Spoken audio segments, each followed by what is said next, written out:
Welcome back to my channel. As always, I'm Eddie Sanchez with The World Today. Today I want to talk about politics. What do I mean by that? Politics and how they affect us. We have several races going on tomorrow, and I hope you guys get out and vote because it's very important. Remember, your vote counts. Even though you may not think that your vote affects anything, let's say in New York City, I might vote a certain way. I might inspire people, say my family in Florida, to vote the same way I'm voting. You might inspire other people. So if you see high turnouts in New York, high turnouts in Florida, that might have an effect on other people. People might just be like, hey, there's a wave of either red or blue, right? Let me join that wave. And I'm not telling you to vote like everybody else.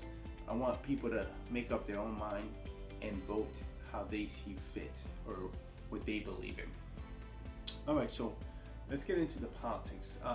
We have a lot of people that are running for office, and the top things that are on people's minds, right? So that means that these candidates are gonna try to aim to please you guys.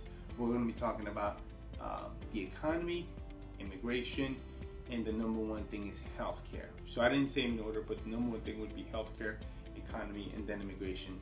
That's at a poll done out of Gallup's, I believe.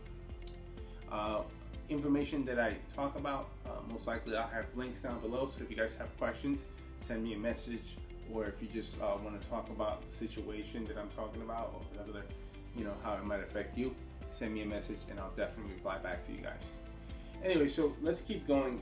Basically, what I wanted to talk about was healthcare. So if you feel like healthcare is important to you, let's say you have OBAMACARE and the Affordable Care Act, and you feel like you would be lost without it, or you feel like it's kind of high, whatever your feelings might be about it, the one thing about it is it covers pre-existing conditions, right? So you're gonna have a lot of people talking about that subject, and I believe a lot of people are lying about it. And I'm gonna go on a limb and just say a few Republicans, president maybe, might be lying about it. There's actually a lot of Republicans that are trying to get it repealed, and I believe they are going to try again in 2019. They're kind of like letting everything, all the races settle. I guess Republicans feel like they're going to stay in power and they're going to be able to just repeal it all in one swoop, after they take the House and the Senate. That's how maybe the Republicans feel. They feel confident.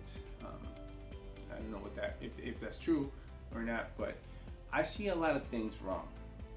So they try to repeal Obamacare, and now they're going around saying that they're just trying to like save pre-existing conditions and stuff like that.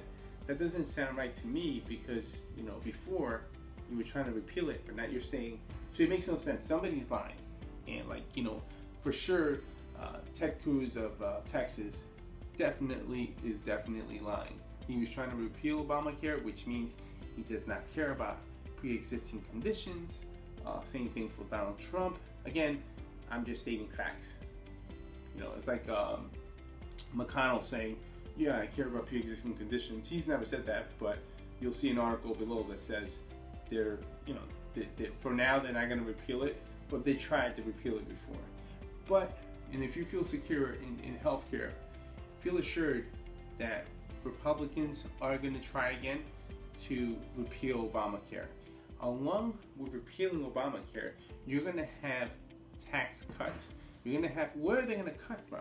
Because they're giving tax credits to businesses, and they need money from somewhere. So where do you think most likely these cuts are going to come from? Any guesses? Medicare, maybe. Medicaid, and other programs like that. They're gonna try to cut billions of Medicare, billions of dollars of Medicare. So they're gonna cut a lot of programs in order to get the money to give tax breaks and whatever this law is doing. I mean, I haven't heard anything about a structure like them trying to fix our infrastructure or anything like that. I haven't heard anything about that, because that's gonna cost a lot of money. To fix infrastructures, in the United States, places that need fixing, like bridges, tunnels, bridges, and things like that. They need money for that. Again, these are all things that would get more jobs better quality jobs. But that's a different story. I'm not really getting into that. Okay, pre-existing conditions. No, Republicans do not care about them because, and I'm just stating a fact, because they were willing to cut them. So if you're willing to cut them, you must not care about them.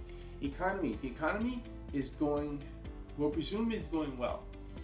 Now, tax cuts did help the situation, so it is going fairly well. But I believe that it was already going in that direction.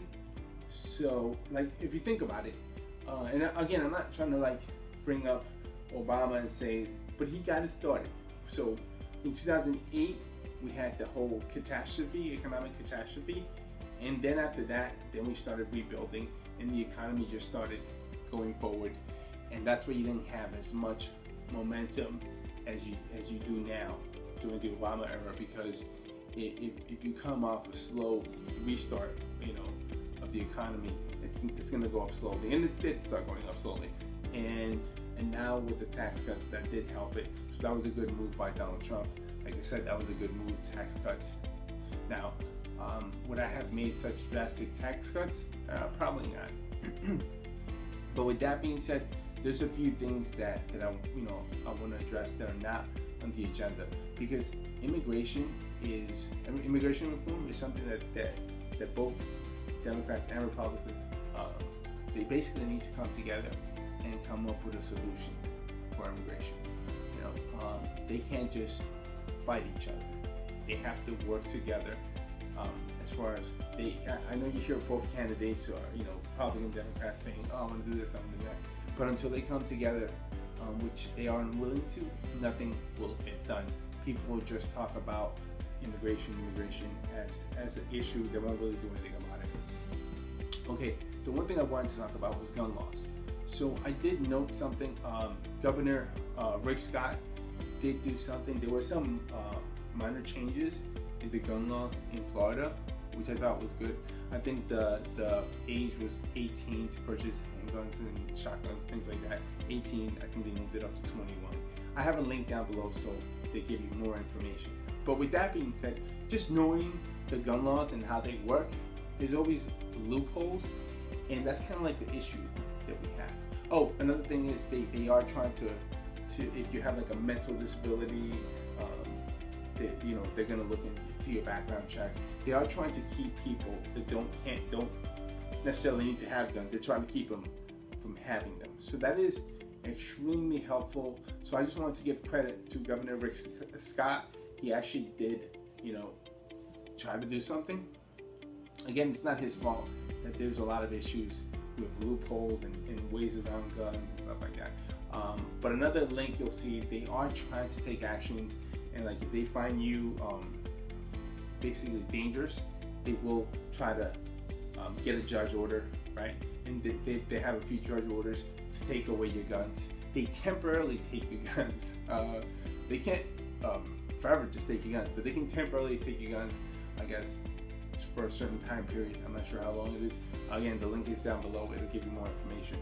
So I feel like that is a step in the right direction, but more needs to be done. But it is a step in the right direction. I just wanted to say Governor Rick Scott at least did something about it instead of just talking about it. Do I believe in everything else he's doing? I'm not sure. There's a lot of things that go into it. I would have to do more research on him, see if he was doing a great job. I don't think he was.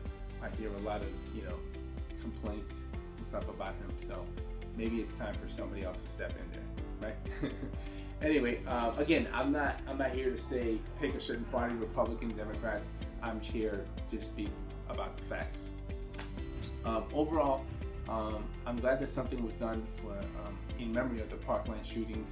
17 people died, over a dozen hurt. I'm glad that they just didn't ignore it and nothing was done. A lot of kids would have died in vain, and that would have been a tragedy. Okay, so there is a lot of stuff that's going on as far as like next year after the elections in November, the midterms. There's a lot of stuff that is going to be going on. If the Democrats do happen to take some control, maybe the House back, I'm not sure if they'll take the Senate, but if the Democrats, there'll be more of a system of checks and balances. Now, that does not mean that the Democrats should go after trying to impeach Donald Trump. I feel like they should be able to force themselves to be able to work together, and that's what I feel is important. I feel like Republicans and Democrats need to find a way to work together instead of be divided the way both parties are. Again, these are my opinions. If you guys have any questions or any problems with my opinions, let me know. Hey, I'm always down to have a good conversation about politics. As long as it's friendly, there's no insulting going on. Whatever, it's your opinion. Feel free to state it down below. Like I said, links down below for the story or some of the stories that I'm talking about. Any questions, leave comments. And if you already haven't subscribed to my channel, why not? Subscribe, like, and I'll see you guys next time. As always, I'm Eddie Sanchez with The World Today. And God bless and take care. Bye.